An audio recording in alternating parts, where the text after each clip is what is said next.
आज जो बिहार चुनाव को लेकर चर्चा, बीजेपी की ओर से सीट बंटवारे को लेकर आज हो सकता है कि सहमति बन जाए। इस खबर पर नजर बनी रहेगी। आगे बढ़ते हैं।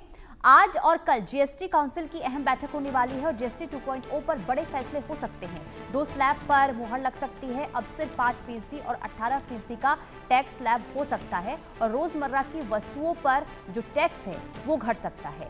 जीएसटी सुधारों को लेकर बड़ा फैसला आज लिया जा सकता है। तो जीएसटी काउंसिल की ये बड़ी बैठक, और आपको बता दें कि आखिर क्या क्या बदलाव हो सकता है, किन किन चीज़ों में जो जीएसटी है वो कम हो सकता है, ज़रा ये हम आपको बता दें। देखिए 12% से घटकर अब 5% टैक्स जो है वो रहेगा, जिसमें घी, मावे और पीने का जो पानी है, नमकीन है, जूते, कपड़े, दवाइयाँ, चिकित्सा उपकरण और पेंसिल, साइकिल, छाते, हेयर पिन, इन चीज़ों पर जीएसटी जो है वो कम हो सकता है। तो ये रोजमर्रा की चीजें जिस पर जीएसटी जो है वो कम हो सकता है। और जीएसटी में क्या क्या और बदलाव हो सकते हैं, यानी कि 28% से जो टैक्स स्लैब है वो घटकर 18% होगा, जिसमें से जो इलेक्ट्रॉनिक आइटम है जैसे टीवी, वॉशिंग मशीन, रेफ्रिजरेटर, सामान्य कार, इस पर भी जीएसटी कम हो सकता है। और इसी को लेकर आज जीएसटी काउंसिल की बैठक में चर्चा होगी। संजय शर्मा हमारे साथ बने हुए हैं। संजय जी, आज की जो जीएसटी काउंसिल की बैठक काफी अहम है, खास करके आम लोगों को जो महंगाई से काफी परेशान है। क्या माना जाए आज की इस बैठक के बाद राहत मिलने की संभावना? बिल्कुल, देश की जनता को आज के बाद में राहत मिल सकती है, क्योंकि जीएसटी काउंसिल की आज की बैठक में रोजमर्रा हम की जो चीजें इस्तेमाल करने वाली चीजें हैं उनमें जीएसटी दरों में कमी की जा रही है।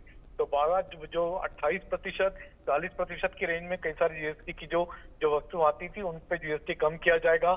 हमने देखा था किस तरीके से पहले पॉपकॉर्न एक ही चीज होती थी, लेकिन पॉपकॉर्न पर 3 तरह की जीएसटी की दरें थी। तो इस तरह से सबसे ज्यादा राहत जो मिलेगी वो मिलेगी फूड आइटम्स पे। तो फूड आइटम्स को कम जीएसटी दरों में रखा जा रहा है, यानी इसका फायदा लगभग सभी को मिलने वाला है। इसके अलावा इलेक्ट्रॉनिक उपकरण लगभग सभी के घरों में प्रयोग में आते हैं, तो उनको भी कम जीएसटी दरों में रखा जा रहा है। 40% जीएसटी के दायरे में सिर्फ और सिर्फ लग्जरी सामानों को ही रखा जा रहा है। तो ये एक बड़ा बदलाव देखने को मिलेगा। ये भी कहा गया था प्रधानमंत्री नरेंद्र मोदी की तरफ से कि दिवाली के पहले देश की जनता को बड़ा तोहफा दिया जाएगा। तो उसी तोहफे को देने की शुरुआत आज से हो रही है।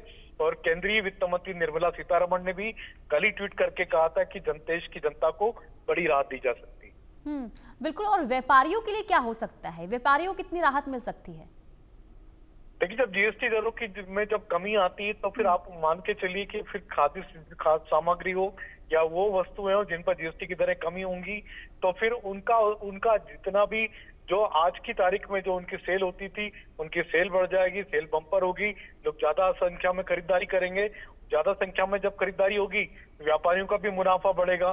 तो व्यापारियों का मुनाफा बढ़ेगा, अगर लोग सामान ज्यादा खरीदेंगे, कीमतें कम होंगी, चीजें सस्ती होंगी, तो व्यापारियों का मुनाफा अपने आप बढ़ेगा। तो व्यापारियों के लिए भी बातें खिलने जैसी बात है, लेकिन देश की जनता को जरूर महंगाई से राहत मिल सकती है। और टैक्स स्लैब की अगर हम बात करें, कितनी टैक्स स्लैब जो है जिसमें कटौती देखने को मिल सकती है?